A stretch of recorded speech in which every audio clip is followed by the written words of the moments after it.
مثال اون دنیا به این دنیا مثل این دنیاست به رحم مادر. به نظر شما آیا جنین میداند که قرار است به دنیا بیاید؟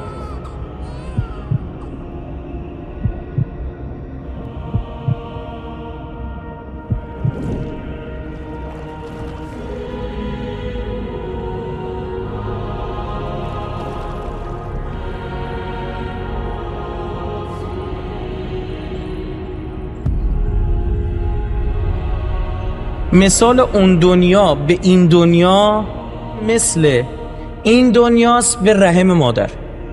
شما اگر تو محیط رحمی یک سری ابزار دارید که هیچگاه ازش استفاده نمی‌کنید. یک جنین وقتی در رحم مادر کامل میشه چشم داره، اما این چشم به دردش میخوره توی رحم مطلقا. مثلا اون محیطی نیست که از چشمت بتونی استفاده بکنی. حس بویایی داری، استفاده نمی‌کنی. حس لامسه داری، استفاده نمی کنی. اصلا قوه چشاییت بسته است، چون از چی استفاده می کنی؟ بند ناف. و جالبتر یک سری ابزار را اون طرف استفاده می کنی که مطلقا به درد این طرف نمی خوره، مثل بند ناف. اونجا وسیله تغذیه است، اما این طرف وسیله تغذیه نیست. یه چیزه بگید اضافه است که می برنش. چرا؟ چون اون ابزار جنینی بگیم دیگه اینجا کاربردی نداره و یک سری ابزار رو اونجا تو تکامل پیدا کردی، به دست آوردی که اونجا کاربرد برای محیط غیب بوده.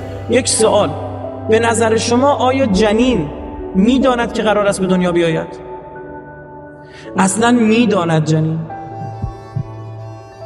بله، صدای قلب مادر رو تشخیص میده. یعنی بعضی از ابزارم هست هم اون طرف به درد میخوره هم این طرف به درد میخوره.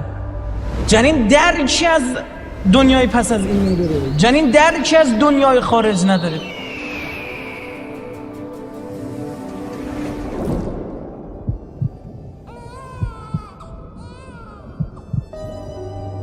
تمام زندگیش و دنیاش در این محیط مرطوب و تاریک رحم، اصلا درکی از نور نداره.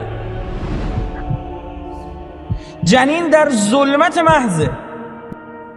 یخرجهم من الظلمات الی النور. عزیز دل من، اگر یک نفر زمانی که در زندگی جنینی و رحمی هست توجهی نکنه به رشد دست و پاش، بگن باید مادر این غذا رو بخوره تا دست استخون بندی بچه خوب بشه، به خود جنین باشه میگه مردشور استخونو ببرم، به چه درد میخوره؟ بند نافو بچسب.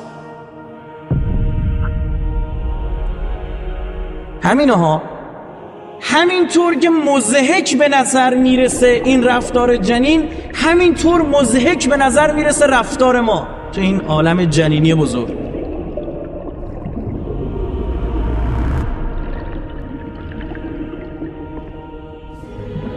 هرچی بهش میگی این عضو بدن تو تقویت کن، قراره به دردت بخوره، قراره بدوی رو زمین.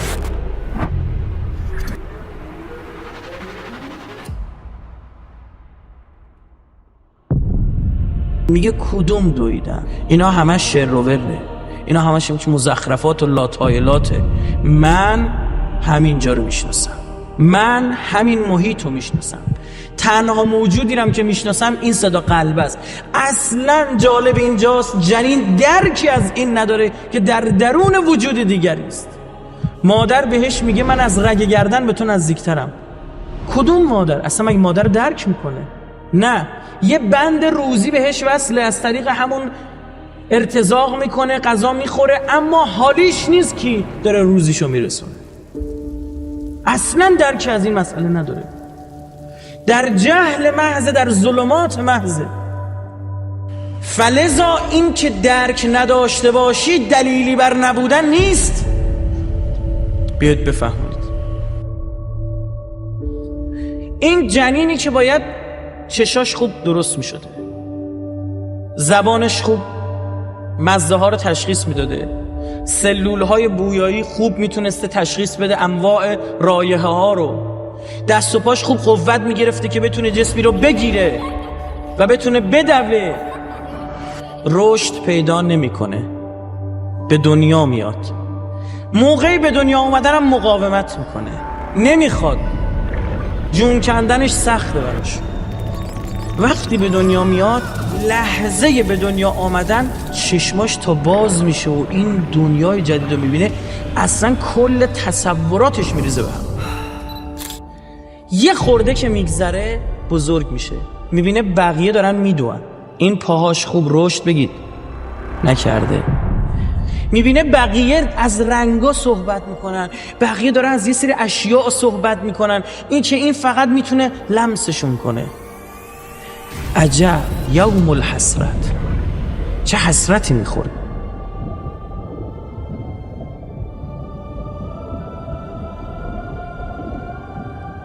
امروز به تو میگویند دست و پاهایت را تقویت کن، چشم دل تو باز بکن، مشام تو ورزش بده که آماده بشه برای شنیدن رایحه های بهشتی. اما برای برخی مضحک به نظر میرسه، میگه بنده نافو بچرس، میگه همین زیبایی های همین جا زینت دنیا. چقدر قرآن گفته حب الدنیا رأس کل خطیئه. امیر مومنان فرمود گیر دنیا شدن رأس تمام اشتباه هاست، نه فرمود که دنیا رو بذار کنار.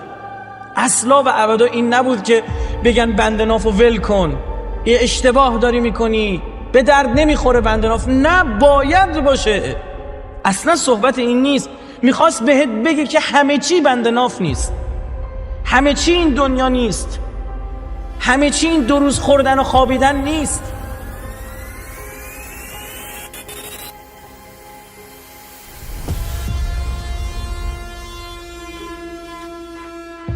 برای اینکه خوب این مطلب برات واضح بشه، کنارت کسایی رو گذاشت که همینا رو دارن از تو هم قوی تر.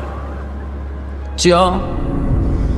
جاکو جونور چیو میخواد به ما بفهمونه؟ میخواد بگه که اگر دل بستی به همینا، با این جونوره چه فرق داری؟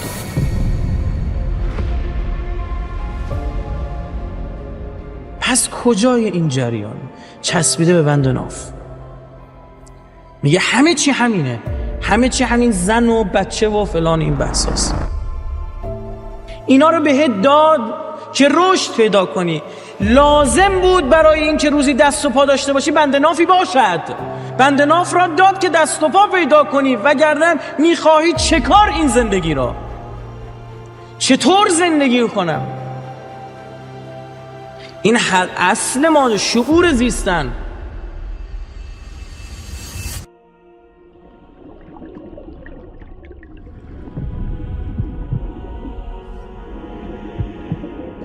چطور میشه رسید به اون حقیقت؟ همون صدای قلبه، همون صدای قلبه.